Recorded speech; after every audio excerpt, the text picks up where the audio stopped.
بسم الله الرحمن الرحيم. الحمد لله رب العالمين، والصلاة والسلام على أشرف المرسلين سيدنا محمد وعلى آله وأصحابه أجمعين.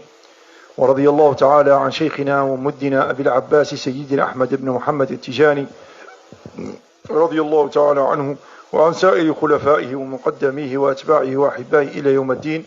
وبعد، إخواني الحاضرين، السلام عليكم ورحمة الله تعالى وبركاته. Beliau memulai dengan Bismillahirrahmanirrahim, kemudian memuji Allah Subhanahu wa Ta'ala dengan hamdalah, kemudian membaca salawat kepada Nabi Muhammad SAW, kemudian taradi memohon kepada Allah Subhanahu wa Ta'ala agar mencurahkan ridha-Nya kepada pemberi madat kita, yaitu Syekh Ahmad bin Muhammad At-Tijani radhiyallahu an, dan kepada khalifahnya dan kepada mugaddamnya dan semua pecintanya Syekh Ahmad Tijani radhiyallahu an. Beliau menyapa kita, wahai saudara sekalian, dengan sapaan Islam. Assalamualaikum warahmatullahi wabarakatuh. Alhamdulillah alladhi waffaqana fi hadha al-majlis li dhikrihi wa i'la'i kalimatihi wa tasbihihi wa tawhidihi, فهذا كله من توفيقه وجوده وكرمه. ودوما بعد الهيللة إذا أتيحت الفرصة أجدد تذكيري لإخواني ولنفسي الأمارة بالسوء أن هذا المجلس وهذه الهيللة هي من أوراد اللازمة للمريد التجاني، ومما أوصى به الشيخ سيد أحمد التجاني رضي الله تعالى عنه في هذا اليوم وهذه الساعة وبهذه الكلمة. ولم يكن ذلك صدفة، إنما كان تفضيلا ولما في هذه الساعة وفي هذا اليوم وفي هذه الكلمة المباركة المشرفة من فضل وبركة عند الله تبارك وتعالى. Segala puji bagi Allah Subhanahu wa Ta'ala yang telah memberikan taufiknya kepada kita, memberikan hidayahnya kepada kita, sehingganya kita dipilih sama Allah untuk berkumpul di tempat ini untuk melaksanakan kewajiban kita berzikir kepada Allah Subhanahu wa Ta'ala. Kita berzikir wazifah, kemudian zikir hailalah. Perlu kita ketahui bahwa zikir hailalah di hari Jumat ini adalah wasiatnya Syekh Ahmad Tijani radhiyallahu an dari Rasulullah sallallahu alaihi wasallam, kemudian diberikan kepada kita bahwa ini wajib kita laksanakan. Bukan pengen mempersulit kita, bukan. Syekh Ahmad Rasulullah sallallahu alaihi wasallam, Syekh Ahmad Tijani radhiyallahu an mewajibkan kita hailalah di waktu hari Jumat sore, enggak bisa ditawar itu. Kewajiban itu enggak bisa ditawar, enggak bisa diqadha bahkan. Itu bukan pengen mempersulit kita, bukan. Bukan pengen ngekang kita, akan tetapi pengen ngasih tahu kepada kita kalau ini waktu memang waktu yang paling istimewa dalam satu minggu. Dan biar kita jadi orang yang istimewa di dalam setiap minggunya. Itu tujuannya. أما عن الكلمة المشرفة فهي غنية عن التعريف، ولا بأس أن نذكر مما ورد عن النبي صلى الله عليه وسلم في فضل ذكر هذه الكلمة المشرفة. فالله تبارك وتعالى يقول في محكم آياته: فاعلم أنه لا إله إلا الله. وعن النبي صلى الله عليه وسلم قال: أفضل ما قلت أنا والنبيون من قبلي لا إله إلا الله، وأفضل الذكر لا إله إلا الله، وأخير الدعاء الحمد لله. ومما روي عن النبي صلى الله عليه وسلم في الحديث القدسي أن رجلا يوم القيامة يقف بين يدي الله تبارك وتعالى، فتجمع أعماله من الحسنات والسيئات، فتوضع الحسنات في كفة وتوضع السيئات في كفة، أعاذنا الله وإياكم من ذلك. ويرى بأمن عينه أن دفة أو كفة السيئات قد ثقلت وقد زادت عن الحسنات، فيتأسف لذلك ويطأطئ الرأس، لأنه كان مسرفا على نفسه غافلا عن ذكر الله وغافلا عن طاعة الله. فيرى الحق تبارك وتعالى عبده هذا فيقول له: يا عبدي، هل ظلمناك في شيء؟ هل أترى هذه السجلات؟ هل نحن أنقصنا من حقك شيء؟ فيعترف العبد وهو يرى بأمن عينه أنه لم ينقص ولم يهضم حقه، فيظن بأنه هالك لا محالة، فيتأسف لذلك.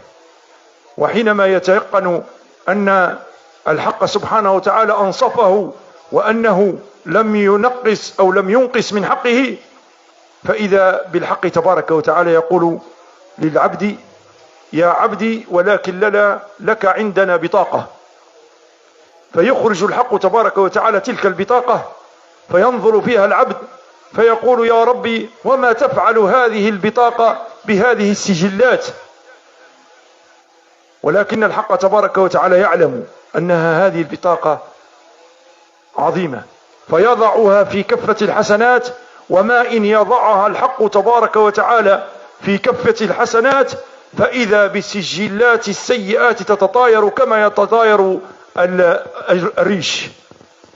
فإذا فتحت تلك البطاقة وجد فيها لا إله إلا الله، فإن لا إله إلا الله لا يثقلها شيء في الميزان. وقد ورد عن kemudian kenapa yang diwajibkan oleh Rasulullah Sallallahu Alaihi Wasallam di waktu yang paling istimewa ini adalah kalimat la ilaha illallah. Kita udah tahu semua, sangat banyak hadis di ayat Quran disebutkan fa'lam annahu la ilaha illallah. Ketahuilah bahwa beliau adalah tiada Tuhan selain Allah, bahwa sesungguhnya tidak ada Tuhan selain Allah. Juga disebutkan afdalul dzikri la ilaha illallah, sebaik-baik yang diucapkan lisan kita la ilaha illallah. Rasulullah SAW bersabda afdalu ma qultu wa ana wan nabiyyuna min qabli la ilaha illallah, saya dan semua nabi sebelum saya, kata Nabi Muhammad SAW, apa yang keluar dari lisan saya itu yang paling baik adalah kalimat la ilaha illallah. Jadi kita dikasih sama Rasulullah SAW sama Syekh Ahmad Tijani radhiyallahu anhu kalimat terbaik di waktu terbaik, kalimat terbaik di waktu terbaik. Sedikit kata beliau, anda pengen kasih tahu sama antum sirnya la ilaha illallah. Ada satu kisah, ada satu riwayat, kata Rasulullah SAW, ada seorang hamba dihadapkan di depan timbangan amal. Dihadapkan di depan timbangan amal, disuruh menyaksikan timbangan amalnya. Ketika ditimbang amalnya, ternyata amal baiknya ditimbang, kemudian amal buruknya ditimbang. Ternyata amal buruknya jauh lebih banyak daripada amal baiknya. Jauh lebih banyak daripada amal baiknya. Akhirnya apa kata Allah Subhanahu wa taala? Hei hambaku, apakah aku menzalimi engkau? Kata Allah, apakah aku zalim? Apakah aku curang di sini? Apakah ada haknya inti? Haknya inti yang anda kagak berikan, kata Allah Subhanahu wa taala. Apa kata ini hamba? Enggak ya Allah, enggak. Hak aku udah engkau berikan semuanya. Hak aku udah engkau tidak zalim sama sekali. Emang ini kenyataannya. Emang inilah kenyataannya. Emang dosaannya lebih banyak. Ya, seakan-akan kepalanya udah hilang ini orang. Ini orang lemes, seakan-akan kepalanya udah hilang. Bayangin tegangnya orang pada saat itu. Bayangin ketika dia udah lagi ya ta'assaf, lagi nyesel di hadapan Allah Subhanahu wa taala. Ini kisah Rasulullah SAW kisahkan untuk memberitahu kepada kita tentang begitu agungnya la ilaha illallah. Akhirnya apa kata Allah Subhanahu wa taala ketika ini hamba udah lemah, udah enggak punya harapan. Kata Allah Subhanahu wa taala, "Hei hambaku, ana punya kartu buat inti. Anda punya kartu hadiah buat inti." Bingung ini hamba. Lakukan sama sebuah kertas. Apa yang bisa sebuah kartu? Ini lihat amal saya yang buruk ini segede gunung kayak begini. Udah gede banget. Cuman kartu bisa buat apaan? Diserahkan nama Allah Subhanahu wa taala, taruh ini di dalam timbangan kebaikanmu, kata Allah Subhanahu wa taala. Kemudian ditaruh sama malaikat di dalam timbangan kebaikannya ini orang. Mulain itu kartu ditaruh di dalam timbangan kebaikan, itu amal buruknya yang begitu besarnya, tiba-tiba kayak debu yang ditiup angin, berterbangan. Kayak debu yang ditiup angin, berterbangan, habis, hilang. Hilang semuanya. Penasaran, apa kartu ini isinya? Dibuka, isinya adalah la ilaha illallah. ولهذا كان في هذا اليوم الذي هو أفضل يوم عند الله تبارك وتعالى قال النبي صلى الله عليه وسلم إن من خيرة أيامكم يوم الجمعة فأكثروا فيها الصلاة عليه. وقال صلى الله عليه وسلم في يوم الجمعة ساعة لا يوافقها عبد مؤمن يدعو فيها الله إلا وقد استجيب له أو كما قال. وأخبر الشيخ وكثير من العلماء أنها آخر ساعة من هذا اليوم. وكما قد سبق وقلنا أن أفضل الذكر لا إله إلا الله، فإن جمع في يوم أفضل يوم عند الله وأفضل ساعة فيها إجابة بأفضل ذكر عند الله تبارك وتعالى. ولهذا الشيخ سيد أحمد التجاني جعل الكلمة المشرفة هذا الذكر مقرونا بالغروب، فإذا دخل الغروب سقط عن المريد التجاني، لأن الساعة هذه هي ساعة إجابة.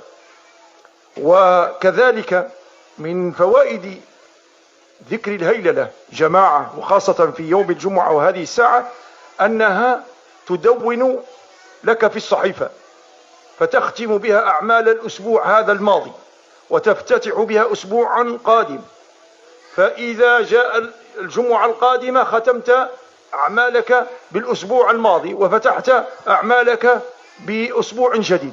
فإذا عرضت صحيفتك عند الحق تبارك وتعالى فإن الله تبارك وتعالى يرى أعلاها لا إله إلا الله وأدناها لا إله إلا الله، والله أعظم وأجل وأكرم وأرحم من أن يرى صحيفة أعلاها لا إله إلا الله وأدناها لا إله إلا الله ولا يقبل ما بينهما.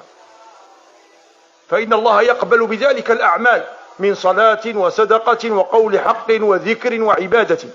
فإذا ترك المريد الهيللة ولم يخرجها فإن صحيفته لا تختم بذلك العمل ولا تدري هل تقبل أو لا تقبل. ولهذا كان الشيخ سيدي أحمد التجاني رضي الله تعالى يقول: من فاتته الهيللة فقد فاته خير كثير. Dan kita udah tahu hari Jumat ini paling baik hari, kata Rasulullah SAW. Sesungguhnya paling afdolnya hari-hari kalian dalam satu minggu adalah hari Jumat. Dan Rasulullah SAW mengatakan bahwa di hari Jumat ini ada satu waktu yang doa di dalamnya diijabah sama Allah Subhanahu wa taala. Enggak ditolak sama Allah Subhanahu wa taala. Syekh Ahmad Tijani radhiyallahu an dan banyak daripada ulama, kebanyakan ulama tasawuf mengatakan kalau waktu itu adalah waktu di akhir hari Jumat, yaitu sekarang waktu. Oleh karenanya kita dipilihkan sama Allah Subhanahu wa taala untuk mengucapkan kalimat terbaik di hari terbaik, di saat terbaik setiap minggunya. Dan kenapa kok ini dianggap penting banget sama Syekh Ahmad Tijani radhiyallahu an, dianggap penting banget sama Rasulullah SAW? Karena disebutkan oleh beliau tadi bahwa amal kita selama satu minggu itu jadi satu juz. Satu minggu itu kayak Quran satu juz begitu, satu juz. Di tadwinnya, ditutupnya itu di Jumat sore. Disestempelnya, ditutupnya dalam satu minggu itu, kata beliau tadi, kata Syekh Ahmad Tijani radhiyallahu di hari Jumat sore. Di hari Jumat sore itu ditutup amal kita selama satu minggu. Dan Syekh Ahmad, Rasulullah SAW, Syekh Ahmad Tijani radhiyallahu menginginkan akhir daripada ucapan kita selama satu minggu, stempel buku amal kita selama satu minggu adalah La ilaha illallah. Kita tutup amal kita selama satu minggu dengan La ilaha illallah. Maka mustahil bagi Allah Subhanahu wa taala, kalau orang menutup kalimatnya, menutup umur dalam satu minggu bukunya dengan La ilaha illallah, mustahil bagi Allah untuk menolak dia. Mustahil bagi Allah untuk tidak mengampuni dia. Mustahil bagi Allah untuk tidak memberikan kemuliaannya kepada dia. Muhal bagi Allah Subhanahu wa taala karena suhifahnya setiap minggunya ditutup dengan La ilaha illallah yang adat yang luar biasa, bilangan yang luar biasa. Oleh karenanya Syekh Ahmad Tijani radhiyallahu an nabbahana, memberikan peringatan kepada kita. Apa kata Syekh Ahmad Tijani radhiyallahu an? Sedangkan kalau ada ikhwan yang udzur apapun alasannya, dia kagak hadir hilalah, dia udah nadar melakukan itu, apapun alasan dia, dengan itulah dia menutup bukunya. Apakah ada yang lebih baik daripada La ilaha illallah? Apapun kesibukannya dia nutup dengan itu. Apakah itu yang lebih baik daripada La ilaha illallah? Allah telah memilihkan, Nabi Muhammad memilihkan sallallahu alaihi wasallam, Syekh Ahmad memilihkan kepada kita keistimewaan, kita memiliki keistimewaan yang lain. Kata Syekh Ahmad Tijani radhiyallahu an, man fatahu hailalatul jum'ah, siapa orang yang meninggalkan hailalah Jum'ah, kehilangan hailalat Jumat, kata Syekh Ahmad Tijani radhiyallahu, sungguh orang tersebut telah meninggalkan, ketinggalan, kehilangan kebaikan yang sangat banyak. Rugi besar dia orang. Kalau mau tahu orang yang rugi, itulah kerugiannya. Dia kehilangan La ilaha illallah di hari Jumat. لهذا وجب على المريدين الحرص على الحضور إلا لعذر شرعي أو من كان له عمل أو من كان له سفر أو من كان له مرض، فهذا يأتي بها في عمله وفي مكانه. ومن استطاع الحضور مع الجماعة فهو أفضل وأولى وهو هذا الذي عاهد عليه الله ورسوله يوم أن أخذ هذه الطريقة. أسأل الله تبارك وتعالى أن يجعلني وإياكم من الذين يستمعون القول فيتبعون أحسنه، ومن الذين إذا ذكر الله وجلت قلوبهم وعلى ربهم يعتمدون وإليه يلجؤون ومنه يسألون، فإنه سميع قريب مجيب الدعوات. نسأل الله تبارك وتعالى أن يجعلنا وإياكم من أهل لا إله إلا الله قولا وعملا، وأن يتقبلها منا خالصة لوجهه الكريم إنه السميع العليم. نسأل الله تبارك وتعالى أن يبارك فينا وفيكم وفي الأبناء وفي الإخوان وفي الأخوات وفي الأمهات وفي الأعمال وفي الأرزاق وفي طلبة العلم، وأن يشافي المرضى ويعافي المبتلى ويبلغ المقاصد ويرفع الدرجات. يا حي يا قيوم يا من برحمته نستغيث، اللهم إنك تعلم حوائجنا، اللهم إنك تعلم حوائجنا يا ذا الجلال والإكرام، وذلك لا يخفى عليك ولا يعجزك. اللهم من كانت له حاجة في نفسه وفي مرضاتك فإن ذلك لا يخفى عليك، اللهم يسر له في حاجته، اللهم يسر له في حاجته، اللهم يسر له في حاجته. نسألك اللهم الأمن والأمان والسخاء والرخاء لهذا البلد المبارك وسائر بلاد المسلمين يا رحمن ورحيم. اللهم انصر الإسلام والمسلمين وأعلي كلمة الدين، وارفع كلمة لا إله إلا الله، ووحد كلمة المسلمين، واجمع شملهم، ووحد صفوفهم، وقوي كلمتهم، واجعل شوكتهم على من أعاداهم يا رحمن يا رحيم. اللهم ألف بين قلوبهم، اللهم وحد صفوفهم، اللهم انصر الإسلام والمسلمين، ويا حي يا قيوم. اللهم بارك في إخواننا التجانيين في مشارق الأرض ومغاربها، اللهم اجعلنا من عبادك الصالحين برحمتك يا أرحم الراحمين. يا سميع يا عليم يا قدير يا مجيب، اللهم هذا الجهد منا ومنك الإجابة، فتقبل منا يا ذا الجلال والإكرام، فليس لنا باب إلا بابك، ولا رب ولا رب سواك يا أرحم الراحمين يا رب العالمين. اللهم صل على سيدنا محمد الفاتح لما أغلق والخاتم لما سبق، ناصر الحق بالحق والهادي إلى صراطك المستقيم، وعلى آله حق قدره ومقداره العظيم. سبحان ربك رب العزة عما يصفون وسلام على المرسلين والحمد لله رب العالمين.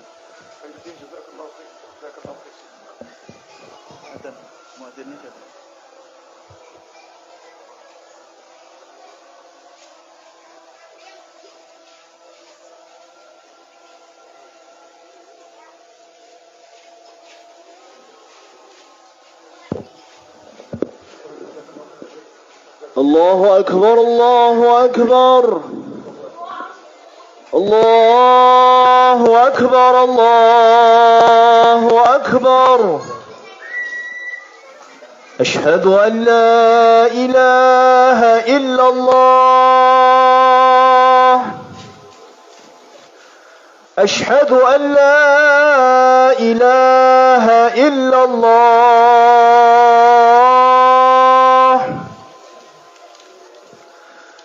أشهد أن محمدًا رسول الله،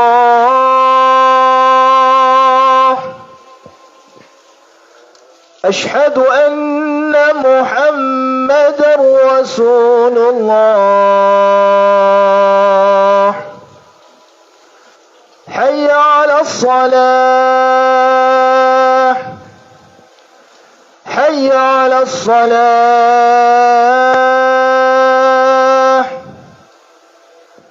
حي على الفلاح، حي على الفلاح.